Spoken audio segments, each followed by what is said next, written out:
কে ছোট ভাই চাওয়ালা ভাই, কেমন আছিস তুই? ভালো আছিস না? অনেকদিন পর দেখা হলো না?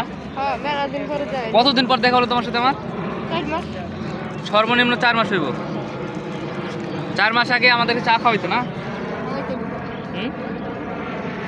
এখন কি অবস্থা, তোমার পরিস্থিতি কি কও? এই যে ভালো না, আগের মতো আর ব্যবসা হইতেছে না। কে ব্যবসা হয় না কে? আগে কাস্টমার আছিল বেশি। আগে কাস্টমার বেশি ছিল, এখন কাস্টমার কমে গেছে, ব্যবসা হইতেছে না। সারাদিনে কেমন কি কামাই হয়?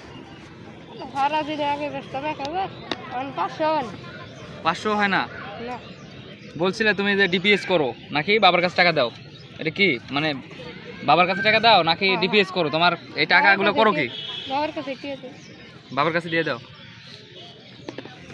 পড়াশোনা বাদ দিয়ে? পড়াশোনা বাদ দিয়ে যে ব্যবসা করতেছো, এটা কি ভালো? তুমি কি কারণে ব্যবসা করতেছো বলো তো? না ভালো লাগছে, ঠিক আছে। তোমার কি পড়াশোনা করানোর মতো বাবা মার কি আসলে কোনো এরকম কোনো অর্থ নাই নাকি?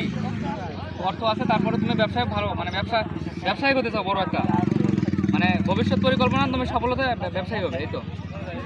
ধন্যবাদ। মানুষ এরকমই আশা করে, কিন্তু পাশাপাশি পড়াশোনার চালায় গেলে ভালো হইতো না? মানে তুমি যে ব্যবসা ধরছো একটাই করবা,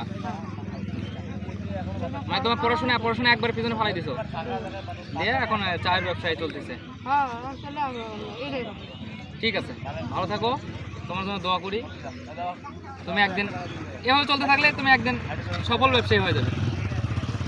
ধন্যবাদ ছোট ভাই, আবার দেখা হবে একদিন। হ্যাঁ, ঠিক আছে।